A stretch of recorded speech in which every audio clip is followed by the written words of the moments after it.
جنہیں میں ڈھونڈتا تھا آسمانوں زمینوں میں، وہ نکلے میرے ظلمت خانے دل کی مکینوں میں۔ قابل قدر سامعین کرام، حضرات اساتذہ کرام اور محترم سامعین، آج میں ان یاران بیت باصفا، شہیدان عشق و وفا، وارثان بلال اور عشاق نبی کے تذکرے کی سعادت حاصل کر رہا ہوں، جن کا قلب و جگر نبی کی عظمت سے معمور تھا، جن کا دل عشق نبی سے سرشار تھا، جن کے چہرے پر عزم و استقلال کی کرنیں جلوہ فگن تھے، جنہوں نے اہل جہان کو عشق نبی کا درس دیا، جنہوں نے امت کو نبی سے پیار کرنا سکھایا، عشق نبی کا طریقہ بتلایا، محبت نبی کا راستہ دکھلایا، جن کو دنیا علماء دیوبند کہتی ہے۔ میرے عزیز ساتھیوں، میں حیرانیت کے سمندر میں غرق سرگرداں و پریشان ہوں کہ اس قلیل وقت میں ایسے عظیم الشان، وسیع و بسیط موضوع پر کس طرح لب گشائی کروں، جس کا غیروں نے بھی کھلے الفاظ میں اعتراف کیا ہے۔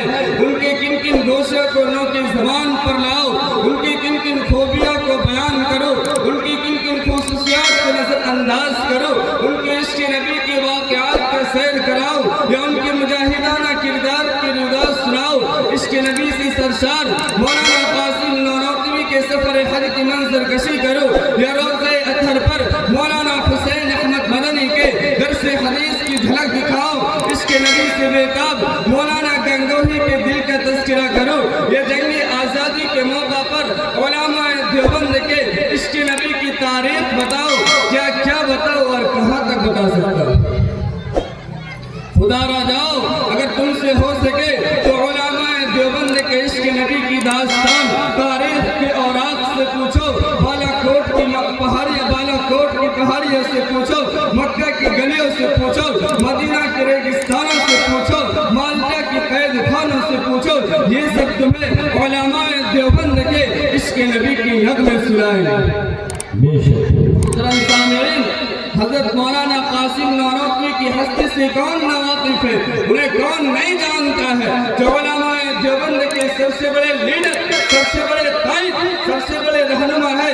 جب بیت اللہ حج کرنے جاتے ہیں، مدینہ کے قریب پہنچتے ہیں، عشق نبی سے سرشار مولانا قاسم نانوتوی مدینہ سے 7 میل پہلے ہی اپنا جوتا اتار لیتے ہیں۔ کسی نے کہا حضرت یہ پتھریلی زمین ہے، پیروں کو پتھر لگیں گے، یہ پیروں کو تکلیف ہوگی، پیروں میں زخم آ جائے گا۔ فرمایا پتھروں کی کوئی بات نہیں ہے، زخموں کی کوئی بات نہیں ہے، میں جوتا اس لیے اتارتا ہوں کہ شاید آج سے 1400 سال پہلے اس سرزمین پر رسول اللہ کی نبوت والے قدم آئے ہو، کہیں نانوتوی کا گستاخ جوتا رسول اللہ کے قدم پر نہ آ جائے۔ اللہ اکبر! کیا عشق رسول تھا، کیا جذبہ تھا اتباع سنت کا، کیا شوق تھا تقلید پیغمبر کا۔ ذرا تو مسلمانوں، ذرا سوچو تو صحیح، آخر وہ کون سی محبت کے حضور کی جس نے مولانا نانوتوی کو نبی کا دیوانہ بنا دیا۔ حضرت مولانا قاسم نانوتوی حضور کی شان میں مدینہ منورہ میں عجیب اشعار کہتا ہے۔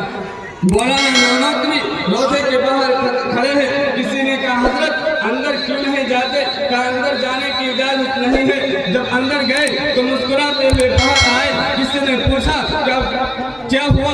فرمایا میرے آقا کا تو مجھ پہ اتنا کرم تھا، میرے آقا کا تو مجھ پہ اتنا کرم تھا کہ بھر دیا دامن پھیلانے سے پہلے۔ یہ اتنا کرم کیوں؟ یہ کیا سلسلہ ہے؟ یہ اتنا کرم کیوں؟ یہ کیا سلسلہ ہے؟ نشہ رنگ لایا پلانے سے پہلے۔ حضرت مولانا قاسم نانوتوی نبی کے روزہ کو خطاب کر کے کہتا ہے، ہزاروں بار تجھ پر اے مدینہ میں فدا ہوتا ہوں، ہزاروں بار تجھ پر اے مدینہ میں فدا ہوتا ہوں، جو بس چلتا تو مر کر پھر تجھ سے میں جدا ہوتا ہوں۔ سیدائیان رسالت کے پروانہ قطب عالم حضرت مولانا رشید احمد گنگوہی کے عشق نبی کو کن الفاظ میں بیان کرو جن کے اندر شہنشاہ کونین کی محبت ٹوٹ ٹوٹ کر بھری ہوئی تھی، جن کا چلنا عشق نبی، جن کا بیٹھنا عشق نبی، جن کا بولنا عشق نبی، جن کی ہر صبح شام اور جن کا ہر لمحہ عشق نبی سے لبریز تھا، جن کا ہر قول و فعل میں عشق رسول تھا. چنانچہ شیخ الاسلام حضرت مولانا سید حسین احمد مدنی کا بیان ہے کہ جب میں مدینہ منورہ کے احمد گنگوہی کی خدمت میں حاضر ہوا تو حضرت نے خیر و عافیت کی بات پہلا سوال کیا کہ حجرہ شریف کا غبار ملا ہے. ہائے ہائے کسی معلوم اس دنیا میں کس قدر بے قراری چھپی ہوئی. جب حجرہ شریف کا غبار زمزم اور کھجوریں پیش کی گئی تو آپ نے غبار کو سرما میں ڈلوا لیا. فرمایا کہ جب مدینہ کی کھجوریں تقسیم کی گئی تو آپ فرمانے لگے ان کھجوروں کی گٹھلیوں کو زمین پر نہ گراؤ, یہ کھجوریں بہت برکت والی ہے. ان تمام گٹھلیوں کو ہوا دستہ میں کھٹوا کر رکھ لیا. صبح اٹھ کر روزانہ اس میں سے ایک چٹکی پھاک لیا کرتے تھے. کسی نے کہا حضرت گٹھلیوں کے اس برادے میں کیا رکھا ہے؟ تو آپ نے فرمایا تم گٹھلیوں کی بات کرتے ہو, میرا عقیدہ ہے خدا نے مدینہ کی مٹی میں شفا رکھی ہے. سبحان اللہ. محترم سامعین, آج کے اس نام نہاد دنیا میں محبت نبی کا دعویٰ کرنے والے تم کو ہزاروں مل جائیں گے. عشق نبی کا دعویٰ کرنے والے ہزاروں مل جائیں گے. عاشق رسول ہونے کا دعویٰ کرنے والے ہزاروں مل جائیں گے. نبی کے نام پر مٹنے والے کا دعویٰ کرنے والا ہزاروں مل جائیں گے. لیکن ذرا بتاؤ تو صحیح, ان کے دعوے میں کتنی صداقت ہے, ان کے دعوے میں کتنی سچائی ہے, ان کے دعوے میں کتنی حقانیت ہے, ان دعویٰ کے نمبردار میں کتنے عاشق رسول ہے. کیا ان کی بات زبان سے اتر کر دل میں بھی کوئی اثر ہے؟ ان کے دعوے میں کیا وہ حقیقت اپنے دعوے میں سچے ہے؟ نہیں, وہ ہرگز نہیں ہو سکتا.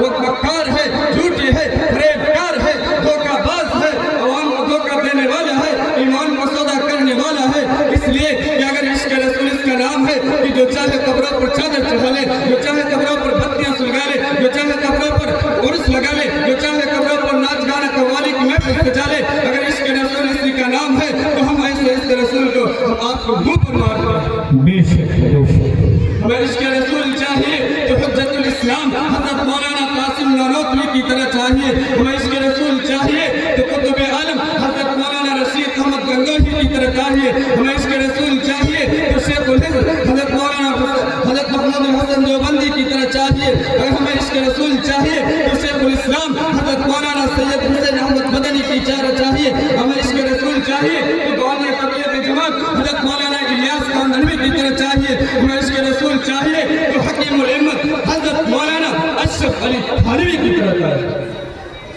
جن میں عشق نبی ٹوٹ ٹوٹ کر پھینک دیے.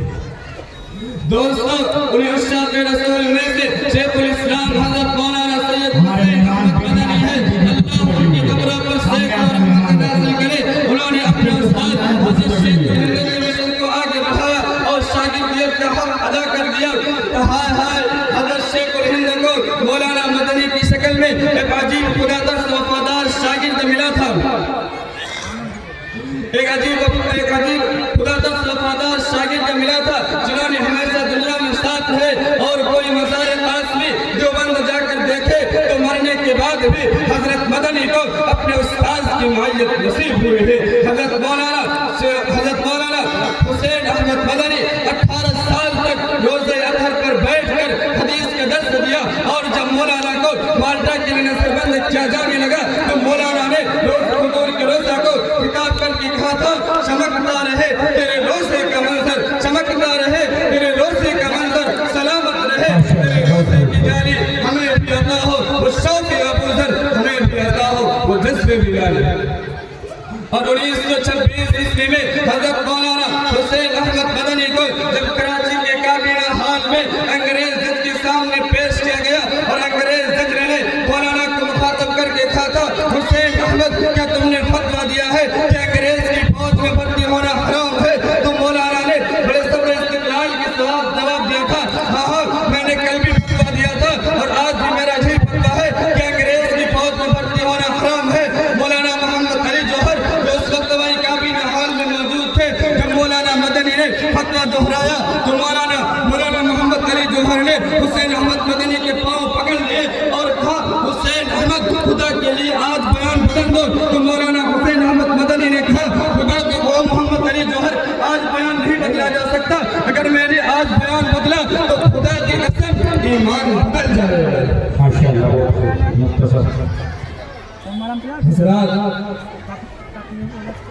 ہم ذات باری میں دعا گو ہے کہ اللہ تبارک و تعالی ہمیں بھی ان اکابرین کی طرح ان بزرگوں کی طرح نبی سے عشق کرنے والا بنائے اٹھائے ورد کچھ لالا نے کچھ نرگس نے کچھ گل نے اٹھائے ورد کچھ لالا نے کچھ نرگس نے کچھ گل نے چمن میں ہر طرف بکھری ہوئی ہے راستہ میری امت توفیق دے بہت خوب اللہ تعالیٰ آپ کی علم میں مزید ترقی عطا فرمائے